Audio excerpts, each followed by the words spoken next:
let's be real. So we see people in the world that have results that we want, that get to experience things that we want. Maybe they're happy, maybe they're fulfilled, maybe they have material wealth, maybe they have a healthy, awesome social life filled with many beautiful friends and experiences. Maybe they get to travel, maybe they get to attend amazing experiences like festivals and these events, and we see things in the world and we believe that we need certain things in order to be fulfilled. And what I'm getting at is that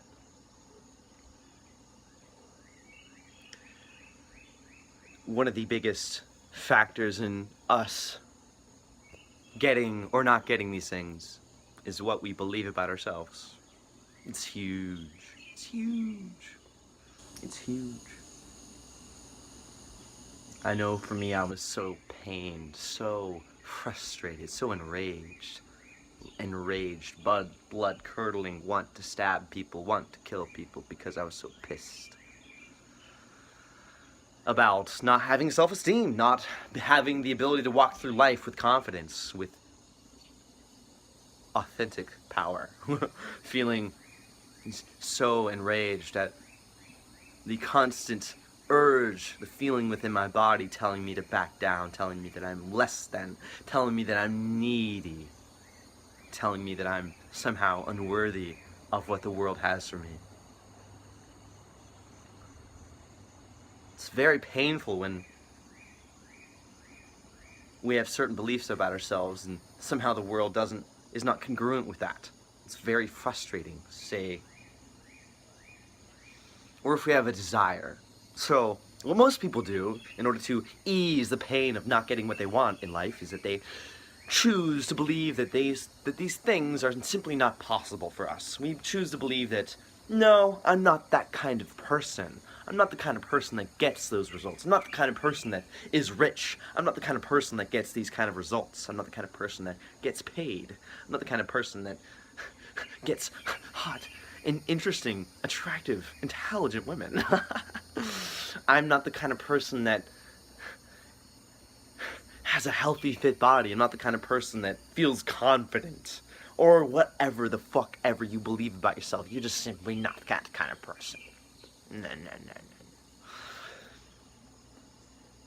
So to ease our pain, we adopt beliefs and identities that make damn sure we will never get those things.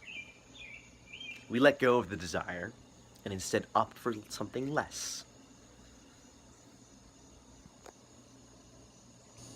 Now, I'm all for detachment. I'm all for being present in life and sourcing my joy from within, sourcing my personal fulfillment from inside. But when it comes to life, I've got no excuses to live less than my best life, to have something less than my best outcome. Because, dear God, I'm alive. I could be dead. I've been through so much psychological trauma that I've got no reason not to experience something beautiful, not to go for the best, not to transcend all limitations and experience the best life has to offer. And when it comes to actually making these things a reality, when it comes to actually achieving these goals, actually making these things come true in physicality,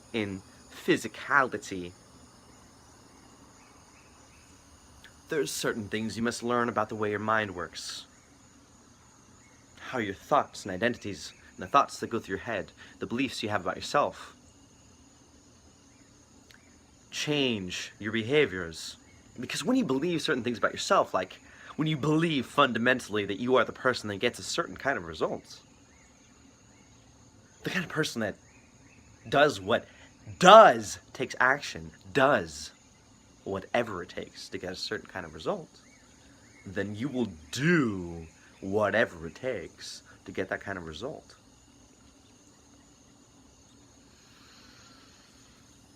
The thing is that most people will do whatever it takes to for fucking ridiculous things. Like, they're the kind of person that will do whatever it takes to make sure they go to McDonald's. They're the kind of person that they will do whatever it takes to make sure they watch that damn TV show. They're the kind of person that will do whatever it takes to make sure they're broke. It's weird. It's really weird. Honestly, I see the world and it's like I'm operating from this elevated perspective of, because I'm educating myself deeply about human psychology and about how human behavior works and how the identity, how the mind works. I'm a student of the mind. So now I'm getting this elevated perspective on the world and how people perceive themselves, and it's really fascinating. So fascinating. Seeing pretty much people are so bought into their own identity and their own story that they will do whatever it takes to make sure that story is true. And I believe that has a large factor in most of human suffering. So it's like we have these beliefs. I mean, because honestly, everything that happens in the world that's by human design is a reflection of the mind. Everything that we do, everything that's created, this house, all the physical objects, this clothes, the way I groom myself, the way I exercise my body, the way I breathe. All of these things are a reflection of what I believe, of my mind. They're all a reflection of my thinking. So we're living in this organic reality that is an expression of thought, of mental design. So the thoughts, the concepts, the beliefs that we hold with certainty about ourselves and about the world and about other people and about life and about how life works, we're constantly projecting that because we have this in our mind. We have this image. I mean, we're amazingly intelligent creatures, I believe. We have these beliefs, and we're just constantly projecting it on the world. So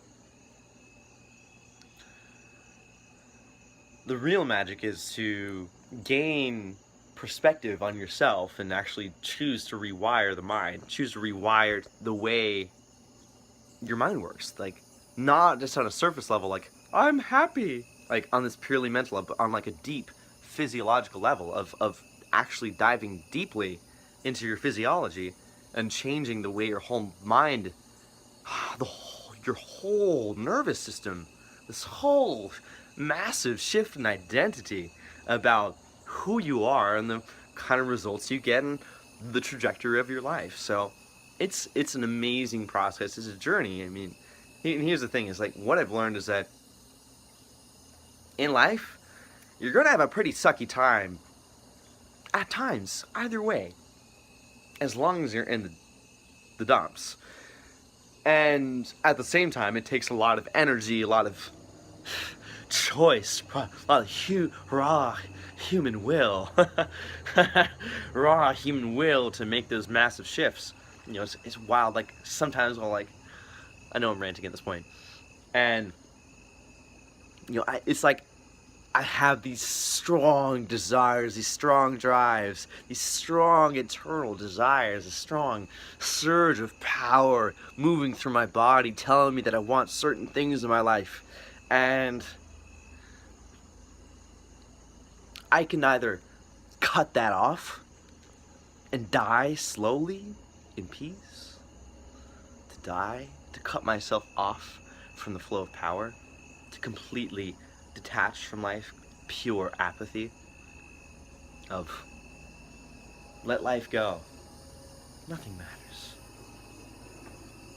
Or if I choose to live, I feel that surge of power that's flowing through me.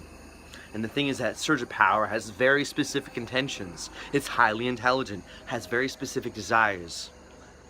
And as long as I resist that, as long as I fight where it's taking me, which is my ideal outcome, I will suffer.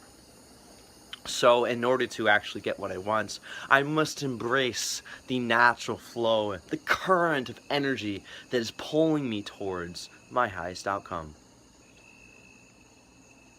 You must be very, very diligent. You must be very, very focused. You must be focused in times where you do not want to be focused. You must make decisions at times you don't want to make decisions. You must face the truth when you don't want to face the truth. You must choose to ascend. You must choose to transcend all obstacles in order to become the person that you were born to be. Because if you're watching this video at this very moment, you were designed to do something great. You were designed to do something magnificent. And I know that this may not be comfortable. This may be tearing fissures in your mind, the way your brain works, because you're receiving new mental patterns. You're seeing my mirror neurons, and your mirror neurons are reflecting back at me and understanding, whoa, this dude's onto something. This dude sees into me. This dude understands deeply the way your mind works. So choose the light. Choose the love. Choose to be empowered now. Choose the path of consciousness. Choose the path of peace. Choose the path of peace, because what you're looking for, I know what you're looking for. You want two things. One of them is oblivion. But you have to detach from that sense of identity. The identity that wants oblivion, that wants chaos. And you must ascend into the part of you that values joy and peace and love and creativity and conscious expression of love, of kindness, of compassion, of personal power. So, obviously, I'm giving you an insight into the fundamental workings of reality. It's pretty wild. It's pretty intense. But you're on for the ride. If you're here in this life, enjoy the ride.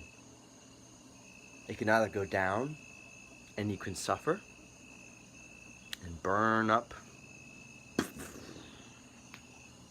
in pain, or you can rise into glory.